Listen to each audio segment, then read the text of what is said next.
Agar mendapat update novel dari kami, tolong di-subscribe. Bab 3341. Charlie memandang ZNN dan menemukan bahwa mulut pria ini menonjol dan seluruh wajahnya berubah bentuk, jadi dia sedikit terkejut dan tidak bisa menahan diri untuk bertanya kepada Hamid, "Kakak, ada apa dengannya?" Hamid memandang ZNN dan berkata sambil tersenyum, "Kakak, mulut orang ini mengoceh tanpa henti, membuatku kesal setengah mati, aku pertama kali menyumbat mulutnya." Berkata, dan mencubit pipi ZNN, baret keras akan keluar dari mulutnya. ZNN dengan susah payah mengusap kedua pipinya. Hamid meremas baret di tangan Flip, dan di kakinya patah beberapa kali. Setelah merentangkan topinya, dia meletakkannya langsung di kepalanya, dan juga menyesuaikan posisinya dari sisi ke sisi, dan kemudian mengambil bahu Charlie. Dengan antusias berkata, "Ayo. Wade saudara. Datanglah ke kantorku untuk minum kopi, kita berdua perlu mengobrol dengan baik." Charlie melihat baret di atas kepalanya, dan kemudian menatap ZNN, yang memiliki ekspresi menyakitkan, tersenyum tak berdaya, dan kemudian bertanya kepadanya, "Bagaimana keadaan 2 hari ini? Apakah Fronca Tachlismik datang untuk mengganggu Anda lagi?" "Tidak." Hamid berbicara, "Pengintai kami menerima berita bahwa mereka sekarang mengecilkan pengepungan mereka, tetapi saya melihat bahwa mereka tidak memiliki niat untuk bergerak dalam waktu dekat. Mereka pasti takut dipukuli oleh saya." Dikatakan. Hamid sambil mengacungkan jempol, dan berkata dengan penuh rasa syukur, "Kakak, kali ini aku benar-benar mengandalkan restumu yang besar. Jika kamu tidak memberiku semua bimbingan ini, biarkan aku belajar, siap untuk berperang yang berkepanjangan, aku mungkin sudah lama musnah. Disingkirkan oleh geng Fronca Tachlismik. Hanya karena saya mendengarkan instruksi Anda, saya mengalahkan 3,000 hingga 4,000 orang mereka dalam 2 pertempuran, tanpa kehilangan bahkan 100 orang saya sendiri. Pertempuran yang brilian ini belum pernah terjadi sebelumnya." Ketika ZNN mendengar ini, seluruh tubuhnya bahkan lebih terpana dan tercengang, dia bahkan tidak peduli dengan rasa sakit yang parah di pipinya. Dalam hatinya, dia berkata dengan ngeri, "Sialan. Hamid memainkan taktik strategis ini, jadi itu adalah ide Charlie untuknya.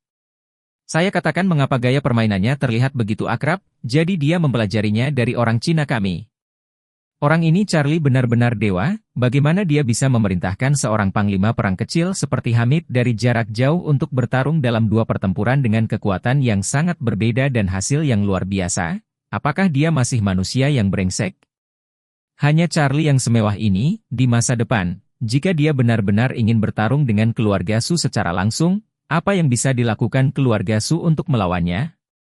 Apalagi kekuatan Charlie juga tidak bisa dipahami, yang disebut ahli seperti Moby, diperkirakan di depannya, bahkan tamparan mungkin tidak dapat dibawa, belum lagi dia memiliki Hamid si anjing yang menjilati. Anjing yang menjilat ini sekarang memiliki hampir 10,000 tentara di tangannya. Sudah dihitung sebagai gembong besar Suriah. Saat ini, Hamid dengan antusias menarik Charlie untuk turun gunung, ZNN hanya bisa mengikuti keduanya. Sesampainya di kantor Hamid, Hamid menoleh ke belakang dan berteriak keras, "Apa yang kamu lakukan di sini? Kembalilah ke lubangmu sendiri." ZNN harus berkata dengan nada menyanjung, "Oke Komandan Hamid, saya akan kembali sekarang." Hamid menoleh ke Charlie dan berkata, "Jangan khawatir, saudara, dia tidak berani pergi kemanapun kecuali lubangnya sekarang. Dia pasti tidak bisa melarikan diri." Charlie dengan bodohnya tersenyum dan mengangguk lembut. ZNN memang tidak berani pergi kemana-mana lagi. Bab 3342. Di masa lalu, Hamid masih takut dia melarikan diri, tetapi sejak pertempuran, dia tidak khawatir tentang ini. Karena jika ZNN benar-benar berani melarikan diri, dia mungkin tidak akan lari beberapa kilometer sebelum dia terbunuh oleh tembakan penembak jitu yang tersembunyi di balik bayangan. Lagi pula, setelah kehilangan muka, Fronca Tachlismik telah lama memberikan kata-kata kasar. Dari markas Hamid bahkan seekor lalat pun tidak bisa hidup, jadi beri ZNN tantangan, dia juga tidak berani lari. ZNN diusir, Charlie kemudian bersama Hamid, datang ke kantor Hamid. Untuk mengatakan kantor ini, sebenarnya, hanyalah area lubang yang lebih besar. Melalui lubang, ada sekitar selusin kaki persegi ruang internal di dalamnya. Di dalam dengan lampu listrik, ada pipa ventilasi dari pintu masuk ke lubang langsung ke interior, terus-menerus mengirimkan udara ke interior. Setelah masuk, Hamid memperkenalkan Charlie, kami sekarang sepenuhnya menggali sejumlah besar benteng dan lubang tersembunyi, dalam waktu singkat, lubang-lubang ini dapat dihubungkan bersama. Bahkan jika kita tidak dapat mencapai penetrasi penuh, setidaknya ventilasi, pasokan air, dan pasokan listrik pertama dibuka. Kemudian terus perbaiki lingkungan internal, dan upayakan agar pit menjadi lebih layak huni. Charlie mengangguk lembut dan berkata, saya melihat bahwa bangunan di lembah Anda pada dasarnya telah hancur. Apakah Anda punya rencana untuk tempat sebesar itu? Lalu apa yang bisa menjadi rencananya? Hamid berkata, begitu pihak lain melepaskan tembakan, artileri pertama-tama mengenai bagian dalam lembah. Mulut lembah besar dan kecil di bagian bawah, itu akan menjadi target terbaik untuk artileri, jadi hanya ada sedikit penggunaan praktis. Charlie berkata, saya sarankan Anda menghancurkan semua rumah itu, limbah konstruksi, dan kemudian menggali sekitar 5 atau 6 meter lubang persegi panjang di situ untuk penyimpanan air, mengambil keuntungan dari musim hujan. Dengan waduk ini untuk menyimpan sejumlah besar air tawar, dan kemudian menemukan cara untuk menambahkan penutup di atasnya. Kurangi evaporasi, sehingga meski musim kemarau terkepung dalam waktu lama, tidak perlu khawatir kekurangan air. Timur Tengah relatif gersang dan panas, dan musim hujan di Suriah tidak terlalu lama. Setelah musim hujan, sumber daya air tawar, meskipun tidak terlalu langka, tetapi relatif berharga.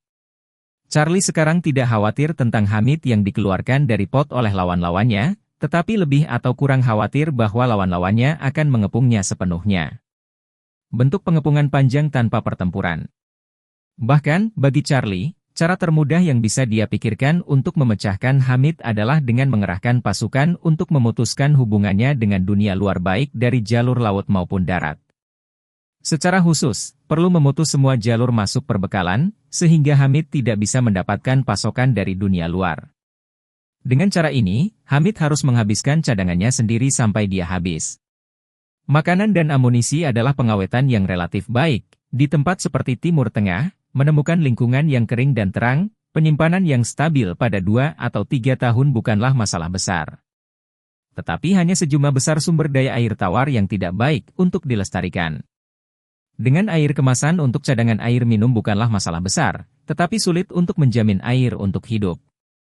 Sumber daya air tanah tidak melimpah, jika musim kemarau lagi, mungkin tidak ada hujan selama beberapa bulan, air tanah juga akan sangat terpengaruh. Dalam hal ini, untuk memastikan air normal di pangkalan, Anda harus memindahkannya dari luar. Tapi begitu musuh memotong lalu lintas, sumber daya air tawar tidak dapat diisi ulang secara efektif. Beberapa ribu orang pernah menghadapi kekurangan air, moral pasti akan terus menurun sampai runtuh. Karena itu, Charlie mengusulkan kepada Hamid, terlebih dahulu dapat menemukan cara untuk melakukan beberapa proyek penyimpanan air. Melihat bahwa Hamid belum mengetahuinya, Charlie berkata, pokoknya, pangkalan Anda telah dibom menjadi tidak berbentuk, dan tembakan musuh sangat berat, Anda tidak dapat mengaktifkan kembali pangkalan ini. Mungkin juga menggali lubang untuk menyimpan air dan membuat lebih banyak persiapan tangan pertama untuk masa depan. Selain itu, reservoir yang menggali dalam-dalam, Anda tidak perlu takut mengupas, bahkan jika airnya berubah menjadi lumpur, selama itu mengendap dan disaring, dan kemudian disterilkan, itu masih dapat disimpan untuk penggunaan sehari-hari. Ketika Hamid mendengar ini, dia berkata dengan setuju, itu ide yang bagus, saudara. Saya akan mengatur beberapa ratus orang untuk mulai melakukannya besok. Charlie mengangguk, kemudian, mengingat sesuatu, dia bertanya kepada Hamid, benar, kakak, saya mendengar bahwa alasan mengapa front bencana bekerja sama dengan tentara pemerintah adalah bahwa setelah membersihkan Anda, mereka akan disetujui untuk membangun pangkalan tentara bayaran di Suriah. Aku ingin tahu apakah itu benar. Hamid terkejut dan bertanya, kakak, saya baru mendengar berita ini tadi malam, dari mana Anda mengetahuinya? Bab 3343. Hamid tidak pernah tahu bagaimana front Chatachlismik bekerja sama dengan tentara pemerintah. Awalnya dia mengira tentara pemerintah membayar untuk menyewa front, tetapi ketika dia memikirkannya, dia selalu merasa ada sesuatu yang tidak beres, karena masalah terbesar tentara pemerintah adalah kekurangan dana. Prajurit mereka sendiri kekurangan obat-obatan, senjata, dan amunisi, tetapi siapa yang memiliki cukup uang untuk menyewa tentara bayaran front bencana?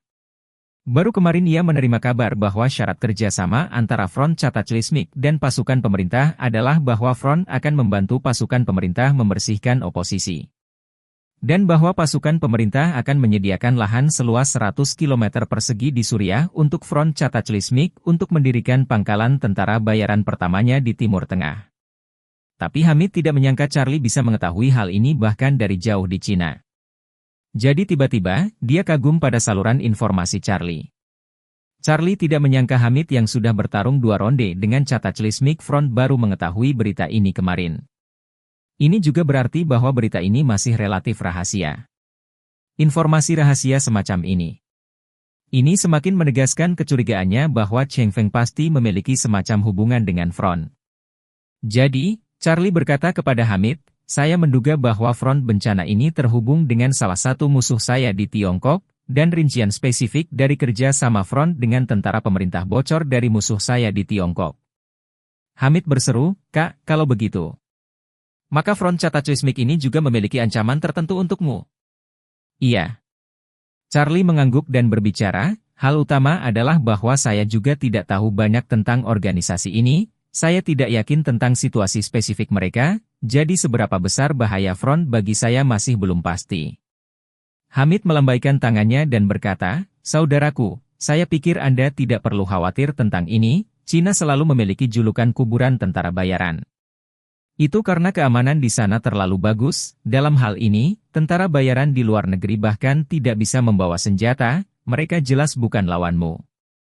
Charlie berkata dengan lembut, mengenal diri sendiri dan musuhmu akan membuatmu tak terkalahkan dalam 100 pertempuran. Hal yang paling pasif tentangku sekarang adalah kurangnya pemahamanku tentang Front bencana, dan aku tidak tahu seberapa dekat musuhku itu dengan depan ini.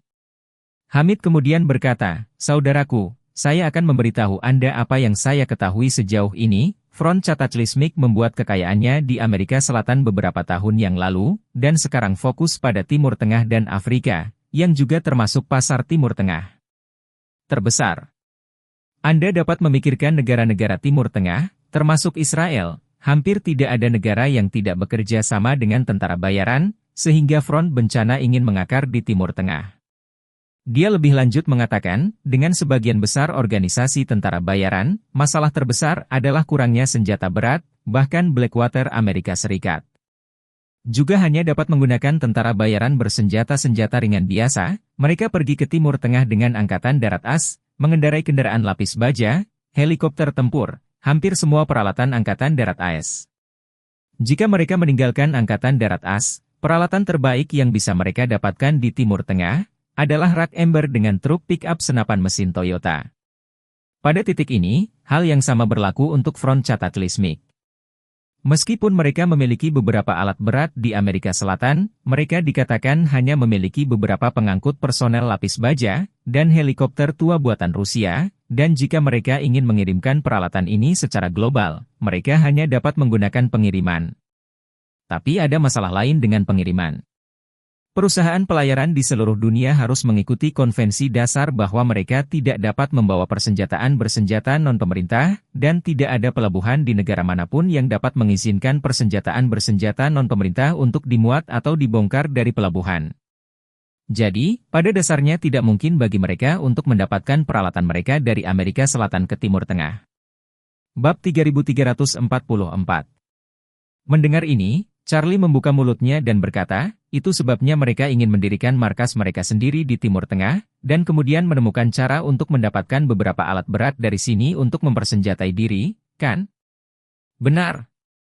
Hamid mengangguk dan berkata dengan serius, Timur Tengah selalu berperang dan merupakan surga bagi tentara bayaran, meskipun saya tidak tahu berapa banyak output global tahunan dari bisnis tentara bayaran. Tapi setidaknya 60% berada di Timur Tengah.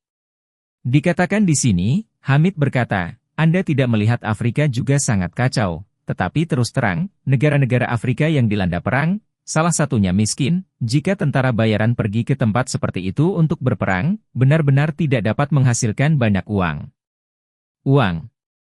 Tapi Timur Tengah tidak sama. Banyak negara di Timur Tengah sangat kaya, bahkan jika Iran yang terkena sanksi jangka panjang sebenarnya kaya, dan mereka semua memiliki kebutuhan tentara bayaran, dan bersedia mengeluarkan uang, jadi bagi tentara bayaran, Ini adalah pasar yang sangat besar.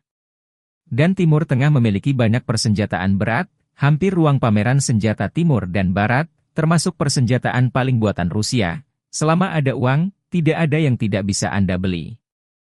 Front bencana, jika benar-benar mendapatkan basis di Suriah, dan kemudian dari Timur Tengah mendapatkan sejumlah alat berat lokal. Kekuatan tempur masa depan di kawasan itu akan meroket, itu pasti akan sangat populer. Charlie bertanya dengan sedikit kebingungan, mengapa pasukan pemerintah Anda ingin bekerja sama dengan mereka? Apakah mereka tidak takut bahwa front akan mempengaruhi keamanan negara mereka di masa depan? Hamid tertawa terbahak-bahak dan berkata, untuk mereka.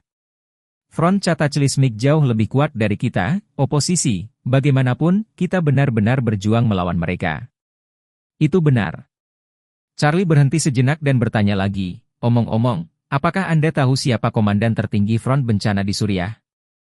Hamid segera berkata, itu salah satu dari 4 raja perang mereka, Raja Serigala Greenwood. Dikatakan bahwa dia juga orang Cina. Charlie mengangguk dengan lembut dan berkata dengan ringan, aku berencana mencari kesempatan untuk pergi dan bertemu dengannya sebentar. Hamid sangat gugup dan berkata, saudaraku, Anda tidak boleh impulsif. Saya telah mendengar bahwa 4 raja perang front bencana, masing-masing adalah ahli top, dan mereka tidak hanya memiliki 4 komandan perang, ada juga ratusan jenderal perang dengan bintang yang berbeda, kekuatannya sangat kuat, kamu buru-buru pergi, bahayanya terlalu besar. Charlie tertawa, saya tidak tahu bagaimana, saya selalu memiliki perasaan bahwa saya dan front bencana ini, mungkin memiliki banyak pertemuan di masa depan, dan bahkan mungkin menjadi musuh besar saya di masa depan. Jika saya di rumah, itu akan baik-baik saja. Kali ini, karena saya di sini, saya harus menemukan cara untuk merasakan cara mereka. Selain itu, aku ingin membawa ZNN pergi. Hanya ada satu cara untuk pergi, jadi aku harus tetap melakukan perjalanan ini. Yang terbaik adalah mengikatnya. Hamid berkata dengan agak cemas, saudaraku, front bencana memiliki setidaknya 15.000 orang di sekitarku. Bahkan jika Raja Serigala Greenwood itu berada di garis depan, dia pasti berada di pedalaman pasukan mereka, di mana ada sejumlah prajurit yang tidak diketahui berjaga-jaga. Sudah sulit bagimu untuk menemukannya di tengah-tengah 10.000 tentara, apalagi kamu ingin menculiknya dari tengah-tengah mereka, bukankah itu lebih sulit lagi? Charlie tersenyum sedikit, tidak apa-apa, saya tidak perlu menyelinap ke pasukannya untuk menemukannya, saya bisa pergi menemuinya secara besar-besaran. Hamid berseru, apa? Kamu gila? Begitu kamu keluar dari sini, tentara mereka pasti akan menembak langsung dan tidak akan memberimu kesempatan untuk berbicara sama sekali. Charlie tertawa, jangan terburu-buru, aku belum selesai bicara. Berbicara tentang ini, Charlie memberikan sedikit pukulan, dan berkata, jadi, Anda akan memadamkan angin hari ini, mengatakan bahwa Anda berharap untuk melakukan pembicaraan damai dengan mereka, dan isi dari pembicaraan damai termasuk tetapi tidak terbatas pada kedua belah pihak. Berjabat tangan dan berdamai. Atau Anda secara kondisional menyerah kepada front Cataclysmic serta tentara pemerintah. Tetapi untuk syarat penyerahan diri yang spesifik, Anda perlu duduk dan berdiskusi langsung dengan Panglima tertinggi front, saya yakin mereka pasti akan tertarik. Pada saat itu, Anda akan memberitahu mereka bahwa Anda akan mengirim negosiator ke wilayah mereka untuk bernegosiasi dengan komandan tertinggi mereka. Dan saya, misalnya, akan menjadi negosiator Anda. Bab 3345. Charlie merasa benar-benar membiarkan dirinya masuk tentara, untuk mencari keberadaan Panglima tertinggi lawan, dan bahkan harus mengendalikan pihak lain, yang sebenarnya sangat tidak realistis. Selain itu, dia masih belum tahu siapa Panglima tertinggi lawan dan seperti apa tampangnya. Ketika lebih dari 10,000 orang ada di dalam, bahkan jika dia berhasil menyusup, sulit untuk menemukan yang lain dan menentukan identitas mereka dalam 1 atau 2 hari. Tapi pikirkan masalah ini dari sudut lain. Hal ini tidak begitu rumit. Dia bisa langsung menemuinya. Begitu Hamid mendengar kata-kata Charlie, seluruh orang berseru, mengatakan, bagaimana ini bisa berhasil, saudaraku? Hal semacam ini pasti 90% kematian, bagaimana Anda bisa pergi dan mengambil risiko ini? Charlie tersenyum lembut dan berkata, sebagai negosiator Anda, saya akan pergi menemui pihak lain secara besar-besaran, apa yang begitu mengancam jiwanya? Apa menurutmu mereka akan membunuhku? Hamid berkata seenaknya, bukannya tidak ada kemungkinan seperti itu? Pihak lain sekarang membenciku sampai ke tulang, dan mungkin benar-benar melampiaskannya padamu.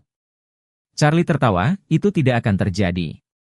Ada tradisi lama, dua negara berperang, jangan bunuh utusan, dan ini juga prinsip dasar yang dianut semua negara di dunia sekarang. Sama seperti Konvensi Jenewa, karena ditetapkan bahwa tidak ada pembunuhan yang disengaja terhadap tenaga medis di medan perang, semua negara harus mematuhi prinsip dasar ini, seperti dua negara fasis dalam Perang Dunia Kedua tidak mematuhi konvensi apapun. Pada akhirnya, saya yakin Anda juga sangat jelas. Dia menambahkan, jika front cataclysmic dapat berkembang ke skala ini dan ingin mengakar di Timur Tengah, maka mereka pasti akan mematuhi prinsip-prinsip dasar ini. Hamid berkata, tapi mereka mungkin tidak mau berdamai dengan saya. Ide mereka saat ini adalah untuk melawan saya sampai akhir. Dikatakan bahwa mereka telah lama mengeluarkan kata bahwa asalkan dari pangkalan saya, bahkan seekor tikus, mereka tidak akan melepaskannya.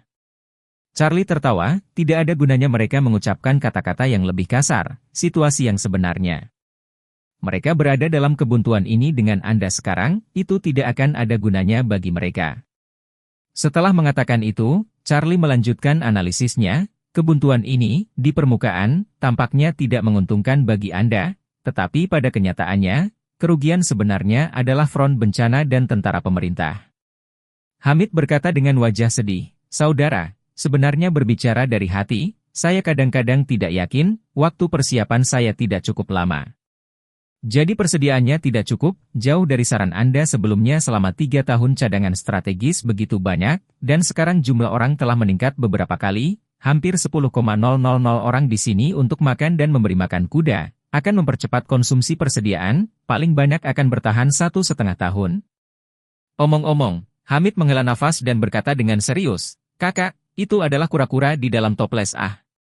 Bab 3346. Charlie tertawa, apa yang ditakuti oleh kura-kura di dalam toples? Selama toples ini cukup kuat, pihak lain tidak bisa memecahkan toples kuat Anda dalam waktu singkat. Mengatakan itu, Charlie menambahkan, selain itu, Anda harus memahami satu hal, situasi Anda saat ini benar-benar berbeda dari mereka. Meskipun Anda terjebak di dalam toples, tetapi ini sendiri adalah sarang Anda. Kamu hanya diblokir di rumahmu sendiri, ada makanan dan minuman, apa yang harus kamu takutkan? Bukan hanya tidak perlu takut, tetapi kualitas hidup Anda juga tidak akan mengalami penurunan karena terjebak. Berbicara tentang ini, Charlie membalikkan kata-katanya dan tertawa, tetapi orang-orang yang mengepung Anda di luar tidak sebahagia Anda.